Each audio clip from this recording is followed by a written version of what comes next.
Olá pessoal do canal Bate-Papo Psi. Você que está chegando agora, seja muito bem-vindo. Aproveite para se inscrever no canal, acionar o sininho de notificação para ser notificado todas as vezes que um novo vídeo for disponibilizado aqui no canal. Você que nos segue há mais tempo, muito obrigado por sua fidelidade. Meu nome é Bruno Alvarenga Ribeiro, sou psicólogo e professor universitário e hoje nós vamos falar sobre os diferentes tipos de psicoterapia. Lembrando que esse é o segundo vídeo de uma série de 5 vídeos que estão tratando sobre o tema psicoterapia. No primeiro vídeo dessa série de 5 vídeos, nós falamos sobre o que é a psicoterapia, sobre como funciona uma psicoterapia, sobre as modalidades de atendimento em psicoterapia e os benefícios de uma psicoterapia. Hoje nós vamos falar sobre os diferentes tipos de psicoterapia. Me acompanhe, portanto, nesse bate-papo.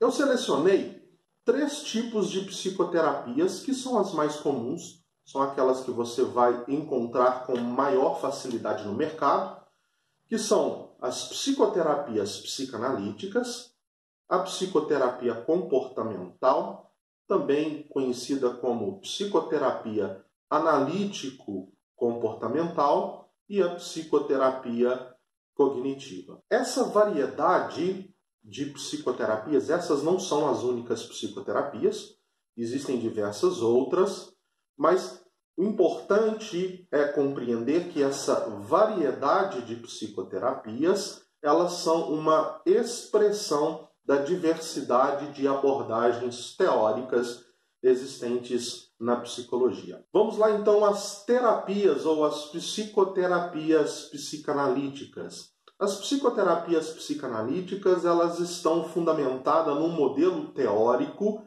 que tenta explicar o funcionamento do sistema mental ou do aparelho psíquico a partir de 3 coordenadas importantes, que são coordenadas que aparecem lá na obra de Freud, na sua metapsicologia. As coordenadas são a coordenada topográfica, a coordenada dinâmica e a coordenada econômica. Isso quer dizer que na psicoterapia psicanalítica ou nas psicoterapias psicanalíticas, eu poderia tratar muito bem nesse vídeo das psicoterapias psicodinâmicas, que são desdobramentos das psicoterapias psicanalíticas, com pequenas variações, no entanto que acabam mantendo o modelo teórico original, que é o modelo da psicanálise. Poderia muito bem tratar das psicoterapias psicodinâmicas, mas a escolha de tratar das psicoterapias psicanalíticas é que as psicoterapias psicodinâmicas são apenas desdobramentos das psicoterapias psicanalíticas com pequenas variações, mas apesar das variações acabam mantendo o modelo teórico original, que é o modelo teórico da psicanálise. Nesse modelo teórico que fundamenta as psicoterapias psicanalíticas, como eu disse, essas 3 coordenadas elas são muito importantes. A coordenada topográfica, a coordenada dinâmica e a coordenada econômica. Isso significa que na psicoterapia psicanalítica existe uma preocupação em saber como que os conflitos emocionais apresentados pelo sujeito que demanda atendimento psicológico, ele tem relação com o funcionamento das instâncias psíquicas, aquelas que Freud chamou de id, ego, superego. Existem 2 tópicas em psicanálise, 2 modelos explicativos. No primeiro, em que Freud limita-se a falar do inconsciente, do pré-consciente e da consciência, e na segunda tópica ele expande o seu modelo explicativo, incluindo 3 novas instâncias psíquicas, 3 novas estruturas. Quando nós falamos dessas estruturas e da participação delas no modo como funciona a vida psíquica, na forma de estruturação do aparelho psíquico, nós estamos falando da coordenada topográfica. Na psicoterapia psicanalítica ou nas psicoterapias psicanalíticas, importa saber como que o conflito emocional,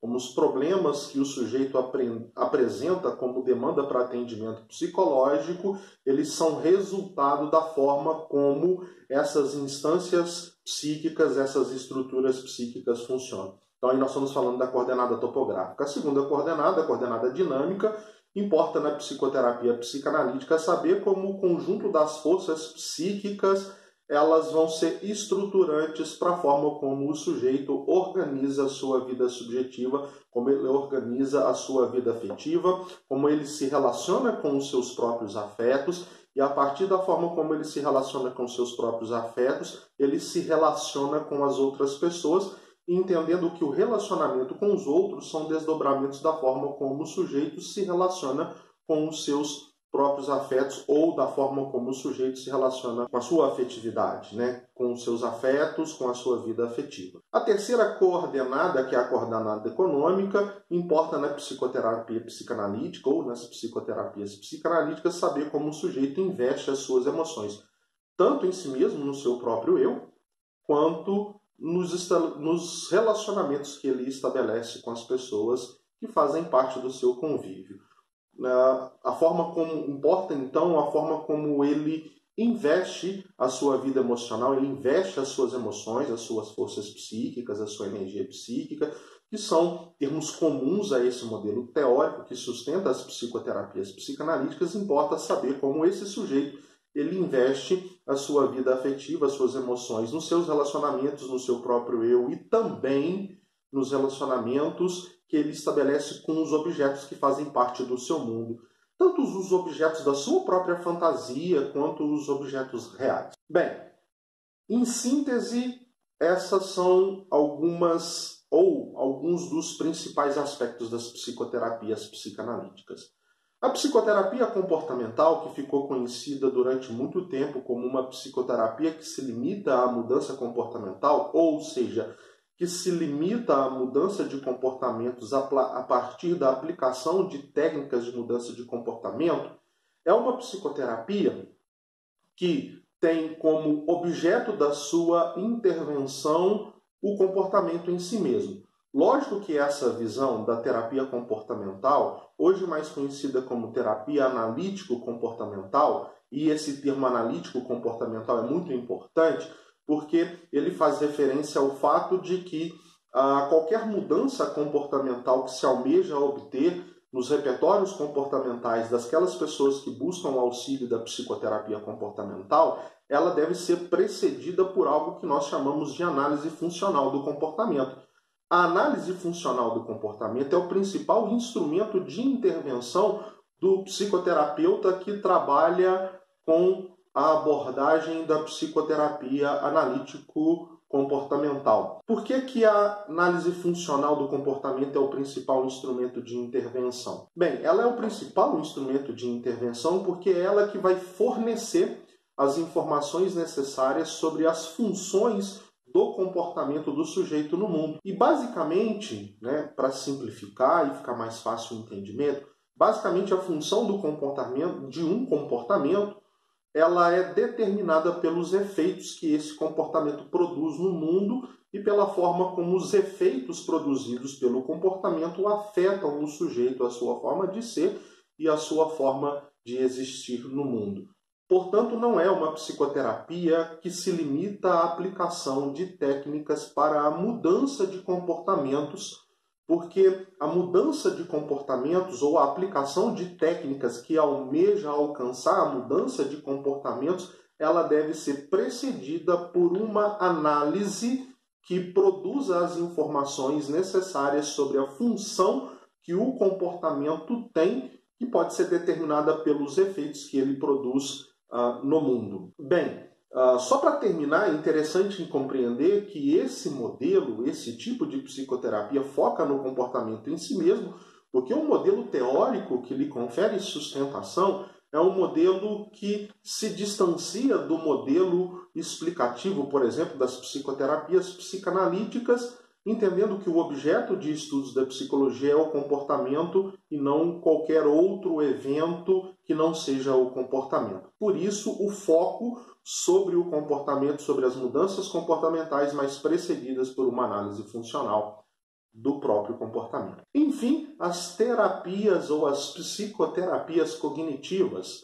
Bem, as psicoterapias cognitivas têm como foco de atuação as crenças por trás do comportamento do sujeito. Compreende-se que existe um conjunto de crenças ou seja, modos de perceber o mundo, e a partir desses modos de perceber o mundo, surgem modos de operar sobre o mundo.